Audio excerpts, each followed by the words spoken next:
learn about different students, Roche.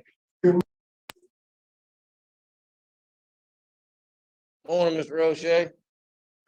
How you doing, Ward Myers? I'm good. How are all you fine folks? Well, how about you? The Committee on Parole is reconvening at Raymond LaBorde Correctional Center. Time is 8:35. With the staff at Raymond LaBorde, please introduce yourself. My name is Ricky Ray Barnes. Oh, that's you. Staff. Look, good morning again, Warden Marcus Meyer. Deputy Warden Pete Turner.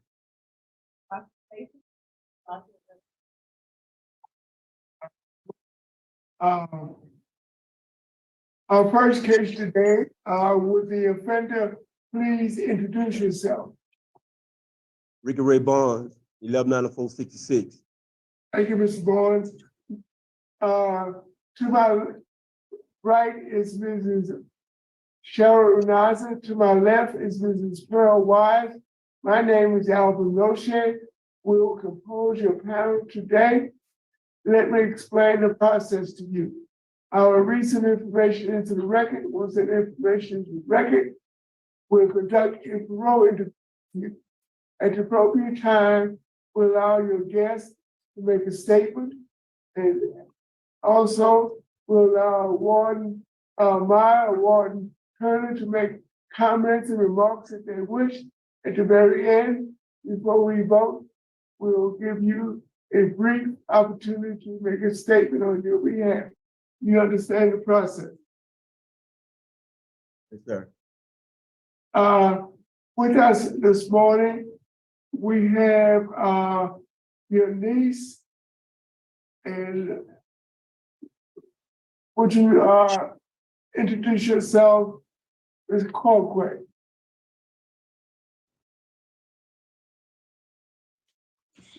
Hi, my name is Roshika Copeland, and I am Ricky Barnes' niece.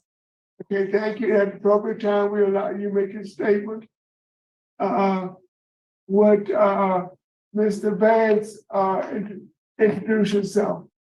Hi, I'm Lorenzo Vance, and I'm Ricky Ray Burns' son. Thank you.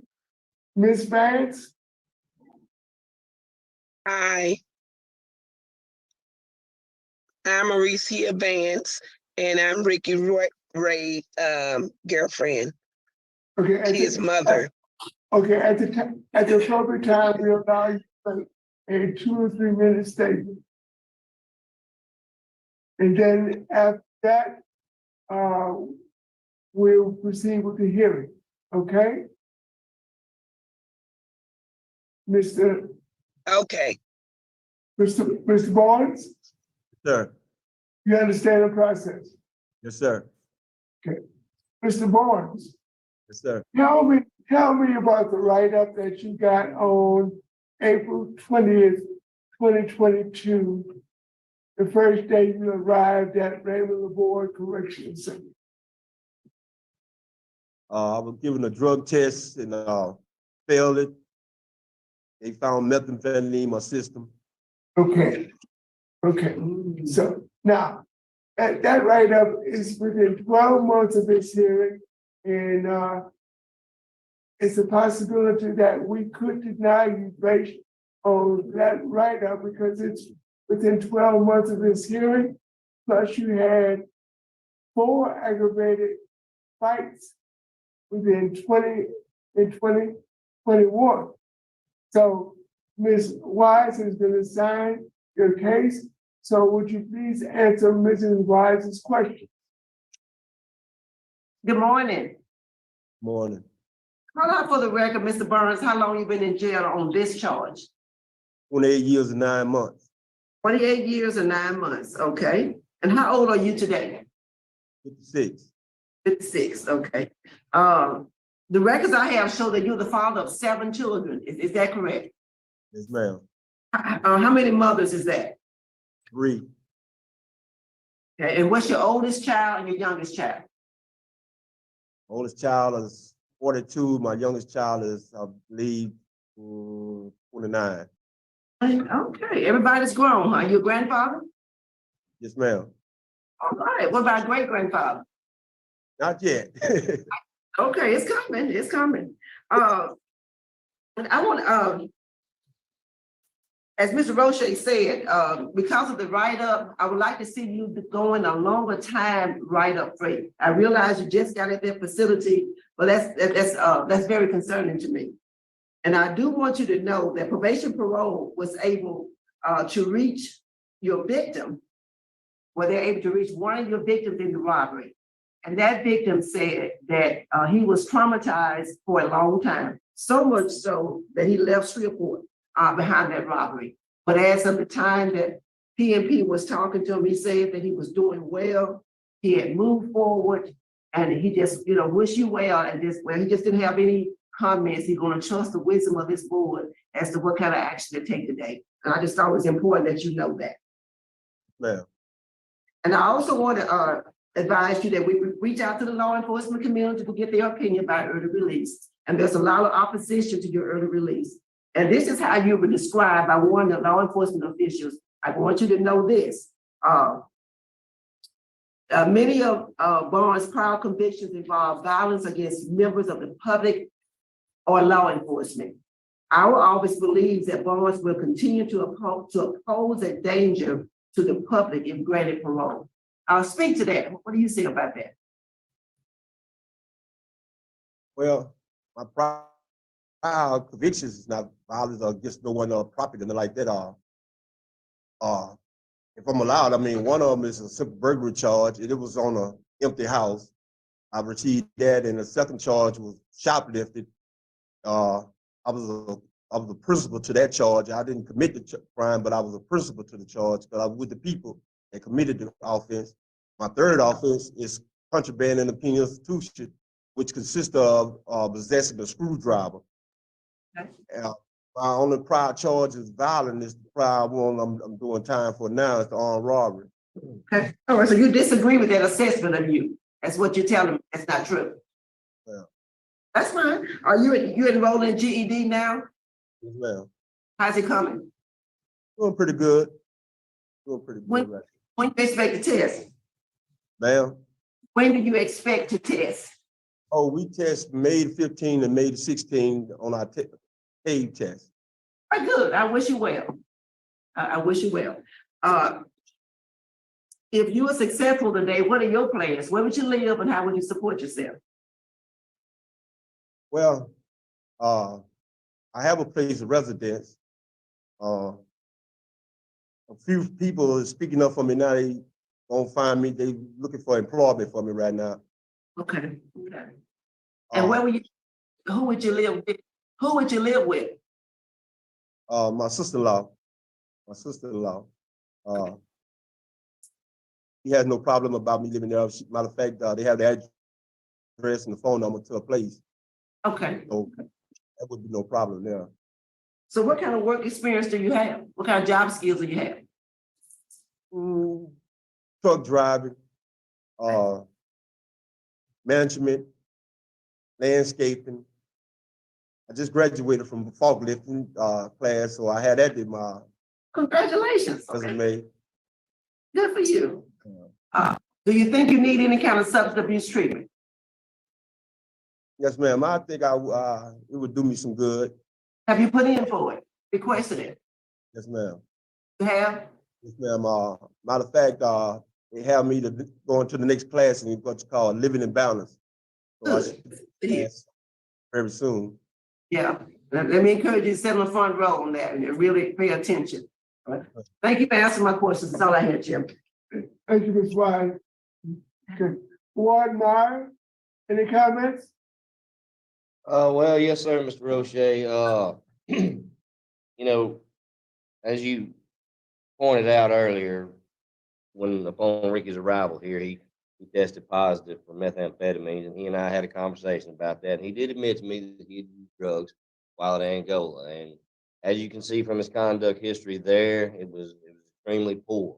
A lot of violence, aggravated fights, things of that nature. So I really don't understand why he didn't agree with Ms. Wise's statement earlier. He should, and that's one of the things we need to work on. So Yeah, I do have to say in his behalf that since he's been here for a year, that's the only write-up he's received, and that was upon intake. He hasn't received any more, but he has a ways to go. I want to get him involved, and he has had anger management, but with his history of violence, I'd like to see him in Cage Your Rage, Living in Balance, of course, with the drug treatment program, victim awareness, and of course, complete his GED. Those are some things that he's going to need to get done to help him succeed.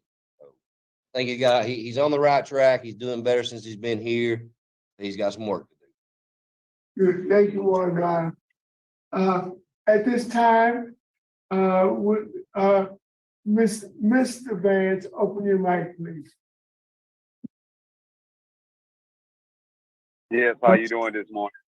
Okay, Lorenzo, Yes, sir. tell us what you need to tell us. Can you say that again? Give us your statement. Oh, okay. Well, I just want to say thank you guys for giving me the opportunity to speak on my dad's behalf. Been a long time. I don't really know where to start, but I would just like to say that for me, talking to him and knowing things of him, I feel that he's doing better, as far as an individual. I feel like it's a tough job being locked up. I never really been locked up like that besides traffic tickets, but I can just imagine how he feel, and he really ready to get home to his children, and I would like for that to happen. And me listening to the things that you guys stated that he have done, I feel like those are all lessons that he will definitely learn. If he haven't learned by now, he would definitely learn. Kind of nervous, so bear with me. I ain't never done this before. It's my first time. It's been a long time since I even seen my father, so I feel like he'll do better. I feel like he need a chance to come home so he can see what the world is like. He's been locked up for 28 years, and that's a long, long time. And I know being in a place like that, you're gonna make mistakes, and I feel that he can do better. He really can, and he got people that's in his corner, that's gonna check up on him, do the best we can to try to keep him in a straight line. But I feel once he get out here, everything, it'll line itself up. A person like that, I would say he's a hero because he went 28 years being locked up. And every time I talk to this man, the first thing he think of is his children, his family. So that let me know he has a heart, and I don't know how he was raised when he was growing up. How did that affect his life? Like far as him having a father and his mother and stuff like that. I don't know, but hopefully I have a chance one day to sit in person, not on a phone call or something of that nature. Hopefully I have a chance to talk to him face to face, and talk about some of the things that caused him to do the things he did, and what can better him. I feel like it's good in everyone. Like I said, I feel like my dad is a hero, man, because 28 years, that's a long time to, Thank you, sir. And deal with that. Thank you. Ms. Roshonda?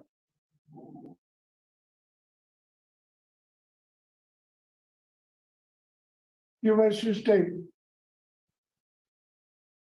You muted. I think Roshika, I think he want to speak with you. Okay, Roshika Colquitt? Yes. Okay, my apologies. You said it kind of wrong, so I didn't know if you was talking to, okay. My Uncle Ricky is a man of pride and determination and strength, a trio that is unmatched in today's time.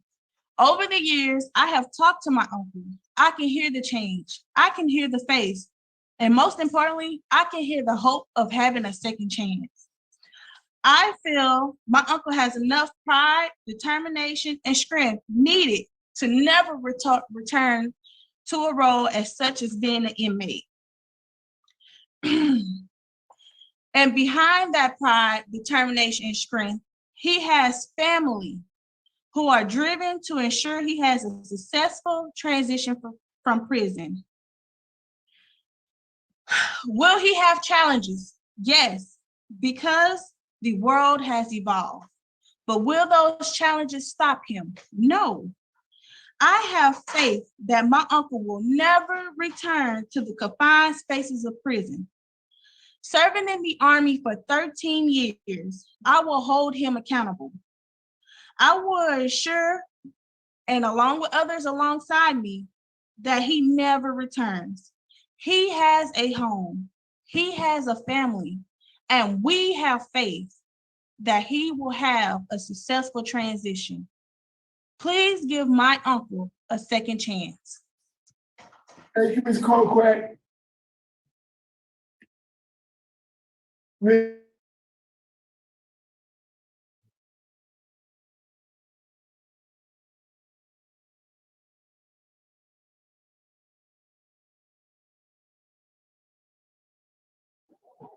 I think you froze up on your end in the Yeah, courthouse.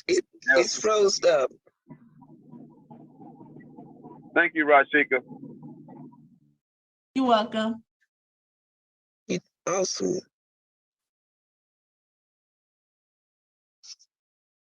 What's going on?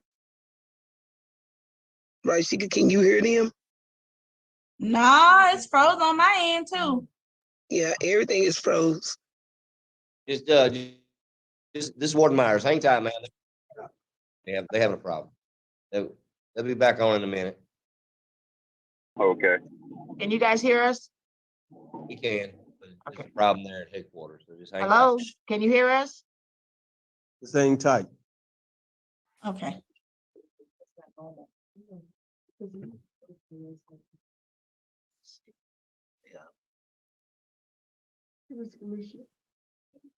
How you doing?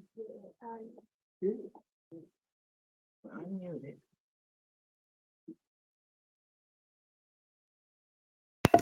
Really surprised it doesn't happen more often. I think his son is in a car, but I don't think he's driving. He's a passenger.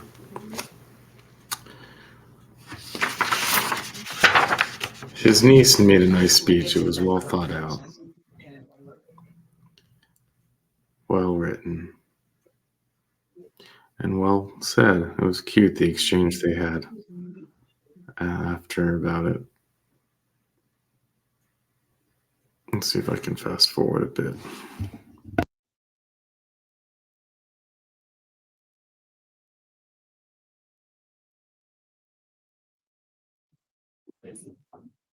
Excuse the technical problems. Would Ms. Vance please open her mic? Hello. Yes, Ms. Vance. Okay, are you ready? Yes, ma'am, I am.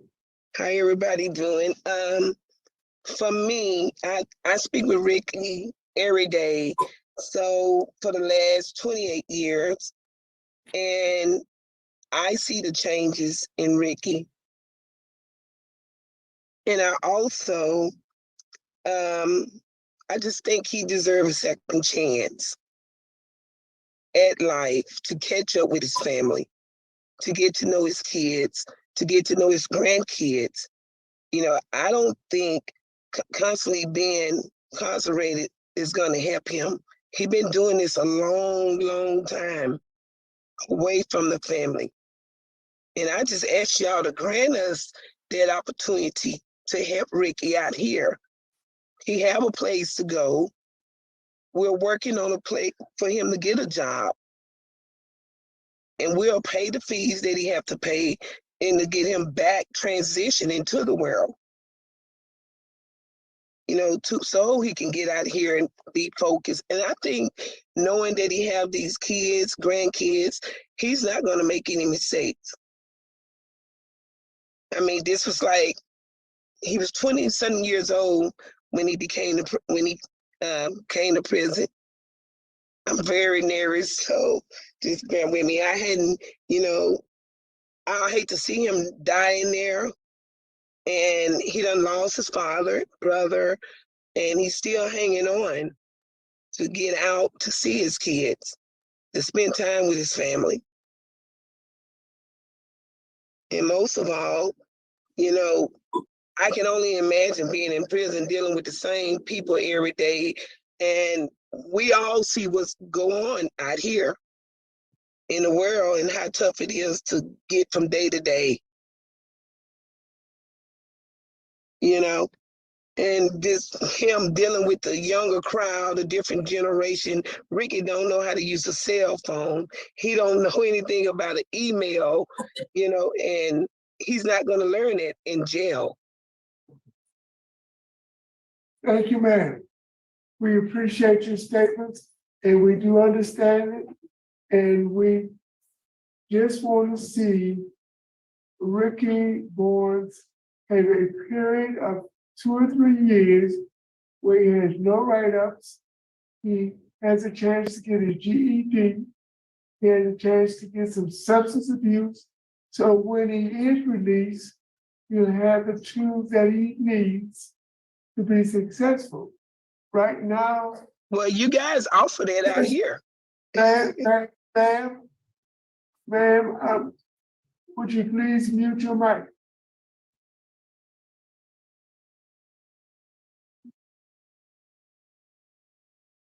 And once we see this period of disciplinary conduct where there's no write-ups, and he gets his GED, he gets the substance abuse, and then maybe he will be ready to be released and he will be successful. Ricky, would you like to make a statement? Yes, sir. I'd like to make a small statement, short statement on this, excuse me, short statement of. I learned a lot since I've been over, since the charge here, in the time that I spent in prison. And believe it or not, this might sound crazy, but it's really a fact. My disciplinary record occurred off in a camp in Angola called Camp J. It's a cell block area, and you're in a one-man cell. Well, when I went back there, it was crazy, chaotic, and I had no knowledge of the way things were going. But in the period of time while I was there, a guy told me, and it sounds crazy, he said, man, the only way you're gonna learn the law is you be in a cell. So I didn't understand what he was saying at the moment. So as time went by, I seen where a lot of guys was participating in the law back there. They were learning the law in these cells, and it was a different situation from population. And I learned the law back there. I learned the law, and it carried me a very long way. And I feel that if it wasn't from being in a cell, I would never learned the law, be in the position I am now, because I have had people work on my case and they see no hope in it. And me, I seen one day an issue dealing with my case that nobody else seen. And I had, matter of fact, I had a life sentence as a multiple offender. And the issue that I seen caused the issue to be reversed and put me in the position I am now as parole eligibility. And I ended up gaining a reputation in the matter. And it had its uses too, because when the warden used to come around with tools and stuff, Mr. Barnes, wrap it up. Sir. Wrap it up. Well, like you say, I think it takes more classes and do a few more things in my life, and while I'm here, and maybe, like y'all say, y'all see better for me next time. And that's my hope for you, Mr. Barnes. That is my hope. Are we ready to vote? Yes. Ms. White? All right, Mr. Barnes, I like what you said at the end. You have wonderful family. Your son, I was just so moved by him. He's done well without a father. I haven't been in jail. Your niece, all of them spoke so well. They are doing their part to prepare for you to get out. But you getting write-ups on the inside. You're not doing your part. For that reason, my vote is to deny because of the write-ups, law enforcement opposition, and the need for more programs to include the high set. So continue to work on the high set. You got excellent family support, so I urge you to reapply after you finish that program that the warden has set forth. Stay on the front row and learn all you need to learn so you can stay out when you get out.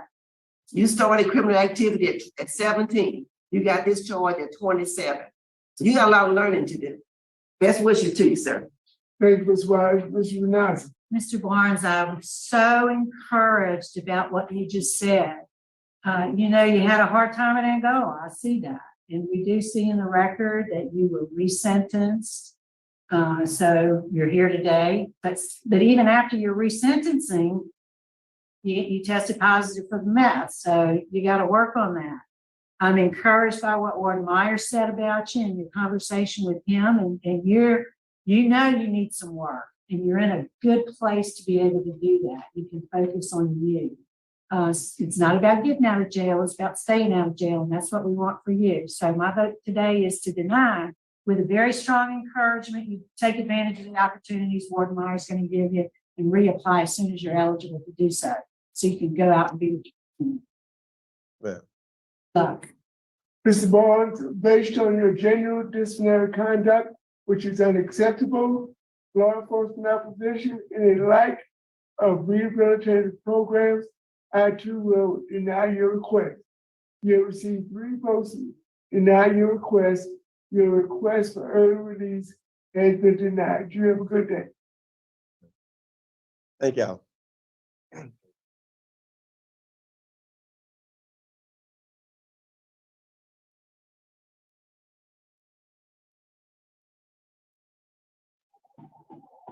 Well, I appreciate everybody. Rashika, I appreciate you, Ma.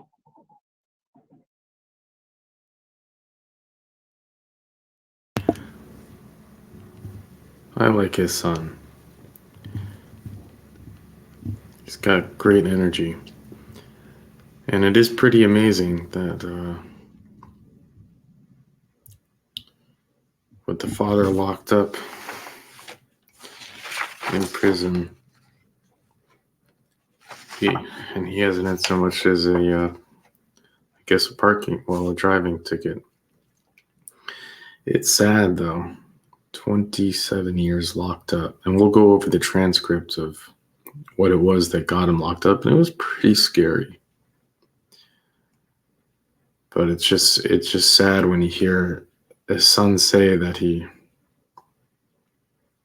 doesn't even know really. My dad's a hero. My dad's a hero. It's that connection that children want with their father so badly, to view their father as a hero.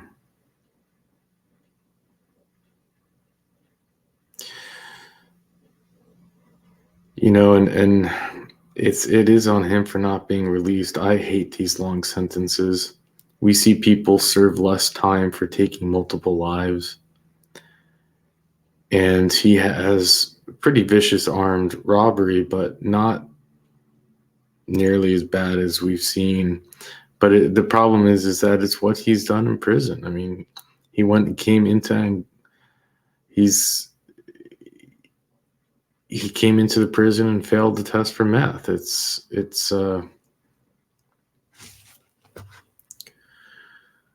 We have seen people, this really was on him, sadly. If he had managed to stay out of trouble, he would have gotten paroled. But we'll go over the details now. So it was August 18th, 1994, around midnight.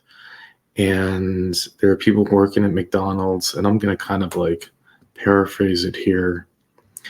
And the back door was open. The McDonald's worker opened the back door to take out the trash, and that's when 2 men were sitting by the door, and they had, he describes what they were wearing, but they had the pantyhose over their face with the cutouts, and just like, kind of like those really scary movies, when you put that stocking over your face. And they each had a gun in their hand, and they pointed the gun and they said, you need to lie on the floor. You got to give me your money. And what was extra scary is that he then pointed the gun at his actual face. And he said,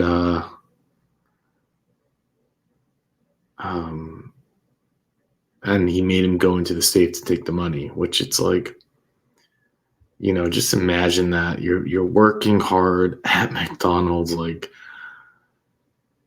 you open the door to take out the trash and there's two men in there wearing that scary makeshift stocking mask, two guns, and you point it at the face, and that's something people just can't get over. Like it's the talk about PTSD and the fear that's going through, because you don't know what's going to happen with these things. We've seen plenty of these cases where the person pulls the trigger even after they get the money, or for no reason at all. So they gave him $1,200.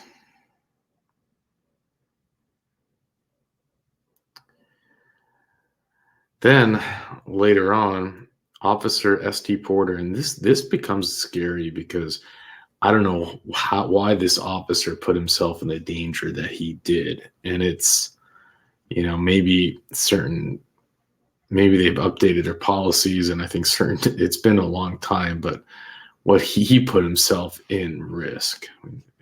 You might get the chills down your spine when you read this. So he testified that about 1:40 a.m., it was that same day, he saw an older model Buick Electra, if you remember that car, and it had a dealer's license tag, you know, those paper tags.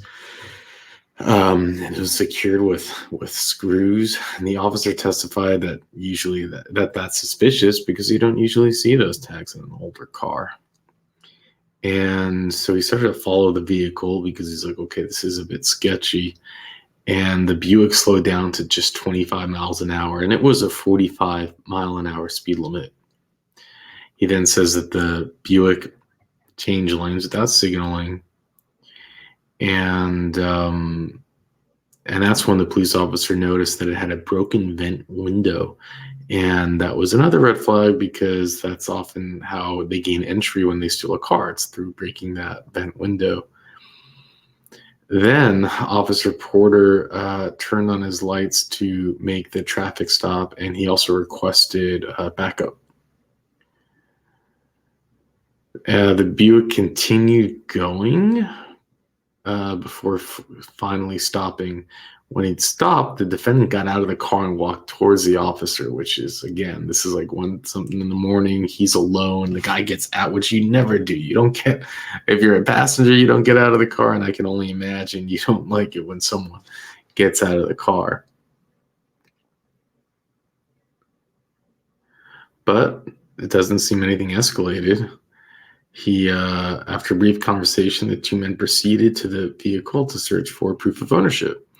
When he approached the defendant's car, Officer Porter noticed the passenger, John Perkins, was sitting in the car holding a brown vinyl bag in his lap. And what do you think that bag was? Well, police officer asked if there were guns in the bag, and he said no. And he voluntarily gave the bag to the officer. And when Perkins moved to give the officer the bag, that's when the officer noticed the handgun lying at his feet. The officer asked him to get out of the car. So he reached to retrieve the handgun, and that's when he saw another handgun on the floorboard.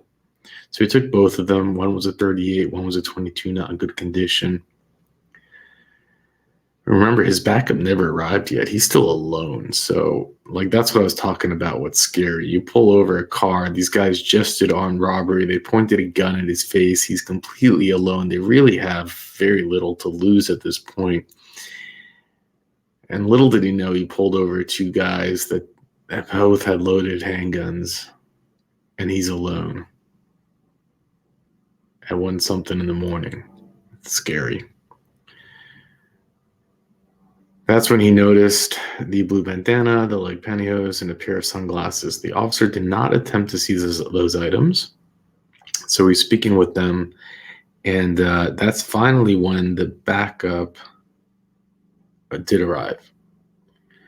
He gave the guns to Officer Perry to run a check to determine if it was stolen, and while waiting for the information on the guns, Officer Porter looked inside the brown bag, and lo and behold, what did he find? He found McDonald's gift certificates. And that is when he put two and two together and said, well, they're probably the people that robbed McDonald's.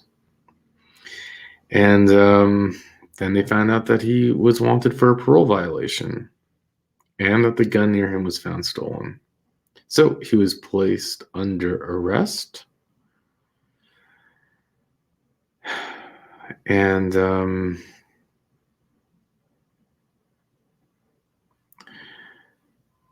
they found out that the description of the armed robber and the guns all matched. He impounded the car, found out there was no license, no registration, no insurance. They found a green canvas, locked bank bag under the driver's seat. The bag had McDonald's Linwood written on it. Officer Porter arrested the defendant as suspected of the armed robbery. He had $251 in cash and silver rolls of coin. No money was found on the defendant. He gave a recorded statement to the detective, denied any involvement in the armed robbery, stated that he had been at Palomar Motel that evening with the girlfriend, Marika Vance, and others. He stated Perkins offered him $10 for a ride home, and he agreed to take him home. The defendant first said that Perkins only had a shirt in his hand when he approached the defendant to ask for a ride.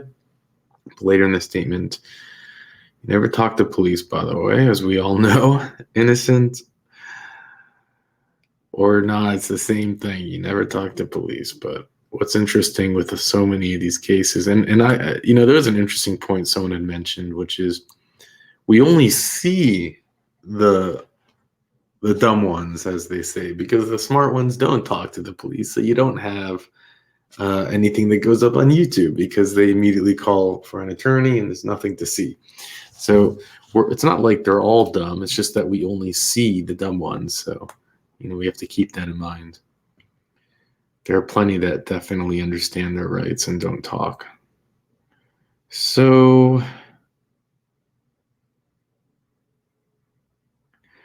I'll put this link in the description. This was just part of an appeal process. But as you can see, it was, again, not the most brutal crime. They didn't shoot at the police officers. The worst of it was that they pointed a gun at the McDonald's, at the guy's head. He had a long string. He had a history. He was on parole. Violated it. But you can argue 27 years when we have seen people do far worse. As if you watch enough of these, you know exactly what I'm talking about. There's so many cases where far worse is done, where they had gotten out with serving less time. It's like information overload. You can't even, you don't even know where to start with naming them. And they pretty much threw away the key on him. I mean, it is a good example of how the system failed this defendant. Now, I am all for he should have been locked up. He should have been locked up a long time. He was going nowhere good really fast. But we have seen people who, and it could have just been on him. He just wasn't ready to. We have seen people get in and they turn their life around the moment they get into prison. And it's quite surprising. We see what they've been able to accomplish, like almost no write-ups, or they go a period of time where they're getting a lot of write-ups, but then it just stops and they throw themselves into improvement and learning and giving back and work, and you do see a shift, and you just don't see any of that here. So again, it is on him. Knowing what we know on this channel, there is opportunity to turn yourself around, and he hasn't done that. And they gave him a light at the end of the tunnel, which he should take with an open heart. He just has to go a few years without write-ups and throw himself, get the GED. They're giving him a light at the end of the tunnel. A couple more years, you know, but the idea that he had just had a meth write-up, that's not someone, you can't let him out. You know, and as his niece was upset about, you just can't. You're, for his own sake, we want to have you to go out, and we want you to stay out.